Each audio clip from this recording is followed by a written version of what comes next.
સિદ્ધિ મેલડી ચમ નહીં, અમારી ખોડિયાર મેલડી ચમ નહીં, અમારી આશાપુરા મેલડી ચમ નહીં, અમારી શક્તિને મેલડી ચમ નહીં। આજ ભલે લગભગ કોઈ એવી પેઢી બાકી નહીં હોય જે ગુજરાતના પ્રોપર હશે, વર્ષોથી એમના વડવાઓ ગુજરાતમાં રહેતા હોય, એના ઘેર મેલડી ના હોય। હશે ભાગ્યે જ કોક હશે કે જેના ઘેર મેલડી નહીં પૂજાતી હોય। પણ દીકરાઓ દરેકને કહીશ કે જો કદાચ તમને મારી પર ભરોસો કરતા હોય કે મેલડી જબરી છે, તો તમારે મેલડી પૂજવી હોય ને તો તમારા બાપ દાદાની માતા, તમારા ચામુંડાની, તમારી આશાપુરાની, તમારી હરસિદ્ધિના ખાતાની મેલડી કરી અને 5 ફૂલથી વધાઈ લેજો। તમારે બાપ દાદાની મેલડી જાગૃત કરી અને તમારા ઘેર મોકલી દે। એ મેલડીને જેટલા લાડ કરવા હોય એટલા લાડ કરજો। મેલડી પૂજવી હોય તો દુનિયાની પૂજવાની જરૂર નહીં। તમારા ઘેર કુળદેવી બેઠી હોય ને અને એના પ્રાર્થના કરીને કહેજો અમારા વડવાઓ ચોક મેલડી પૂજવી હોય ને આપણી પેઢીની કોઈ બાપ દાદાની મેલડી હોય ને તો માં 5 ફૂલોથી તારા વધામણા કરું છું, માં કંકુના પગલે બિરાજમાન થજો। તો મેલડી આટલા પાડતી આવે। મેલડી જેને પૂજવી હોય એના માટે। આ દુનિયા એવી છે કે કોક માતા જબરા કામ કરતી હોય ને તો સ્વાર્થ માટે ઘેર બેઠેલી માતાને હરખી ભાવ ભક્તિ ના લે અને મારા જેવી કામ કરવા વાળી માતા હોય ને એને ઘેર જઈને બેહાડી દે, બિરાજમાન કરી દે, દીવા અને મઢ મંદિર બનાવી દે કામ કરાવવા માટે।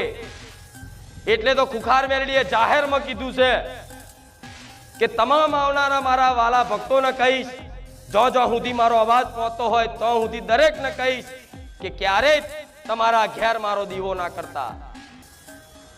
તમારા ઘેર મને માતાને મંદિર બનાવીને મારી સ્થાપના ના કરતા। કેમ? તમને પ્રશ્ન થાય કેમ? તો એટલા માટે ના પાડું છું કે આજના માણસો સ્વાર્થી છે।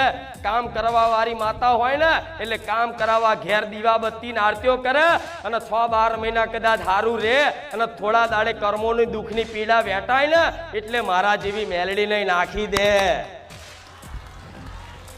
આ શું ખોટું? મારી વસ્તી માટે હું અનમોલ રતન છું, હું કોઈનું હીરો છું। તો કોઈનું હીરો કોઈને આપી ના દે, અપાય ના અપાય, કેમ કે તમે હાચવો નહીં। પણ તમારા બધાને એક વાર્તા, તમારી બધાની એક ઈચ્છા કે આવી માતા અમારા ઘેર હોત તો થાય ને આવું, તો તમારા ઘેર બેઠી ને એની એ જ શું, બીજી નહીં।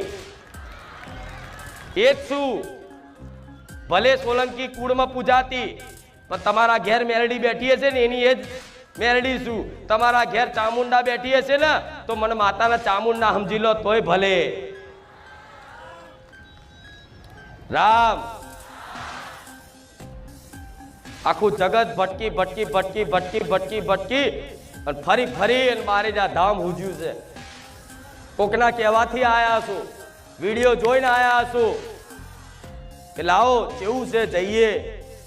હું તો કહું છું આવો, તમારા ભાવ ભક્તિથી વિશ્વાસથી આવો, કોઈ ના નહીં, આવો એનું પ્રમાણે રાખીશ અને આવનારા દરેક ભાવિક ભક્તોનું હંમેશા માટે બારેજા ધામમાં સ્વાગત છે।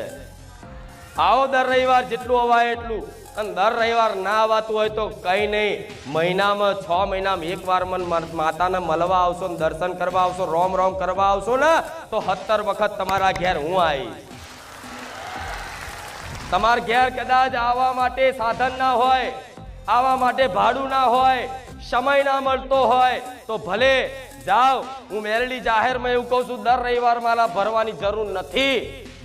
ખાલી ઘેર બેઠા મન માતાને યાદ કરતા રહેજો અને મોબાઈલમાં મન માતાને જોતા રહેજો અને મોબાઈલમાંથી હોંભરી અને ઘેર પાલન કરતા રહેજો। આપે રૂપે તમારા ઘેર રોજ ઓટા ફેરા ના કરું ને તો હું ખુખાર મેલડી મટી દઉં।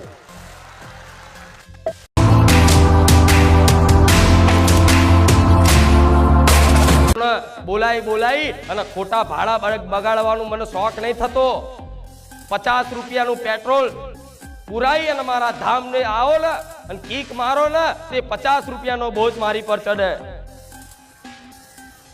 જેવું 200-500-1000 રૂપિયા પેટ્રોલ ગેસ પુરાઈને આવો, રિક્ષા લઈને, બાઇક લઈને, ગાડી લઈને કે મોટી લશ્કરી લઈને, એ લશ્કરીના ભાડા 250-500 રૂપિયા એટલે કદાચ મારા ધામ પાછળ મારા નામથી આલ્યું હોય ને અને બારેજા ધામ આયા હોય ને તો એ 500 નો બોજ એ ઋણ મારી મેરડી પર ચડે.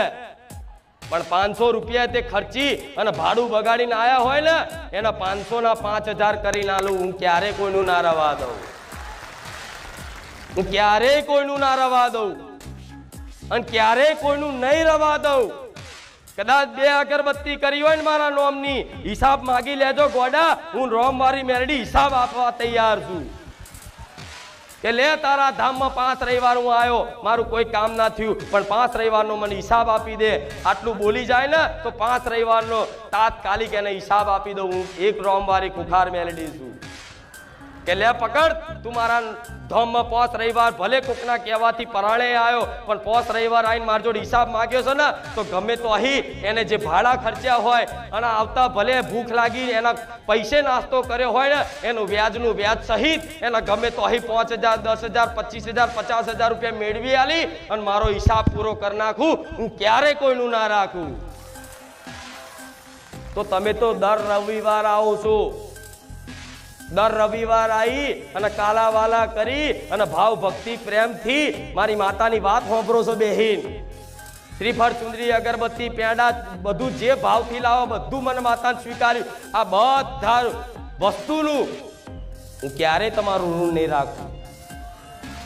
એક અગરબત્તી મારા નોમની ઘેર કરીએ છે ને 2 અગરબત્તી, એ 2 અગરબત્તીનો હિસાબ આલું છું. પૂછી લેજો, જાઓ જે મારા ધામમાં આવતા હોય અને ઘેર બેઠા મન માતાને યાદ કરતા હોય અને મારા નોમની અગરબત્તી કરીને મન માતા સ્મરણ કરતા હોય એવા પૂછી આવજો. એ બોલશે કે બા 2 અગરબત્તી તું તો મારા ધાર્યા કામ કરે. કેમ કે 2 અગરબત્તી તે હું કોઈની ના રાખું. હું દેવ છું ગોડા, હું આલવા વારી છું, લેવા વારી નહીં.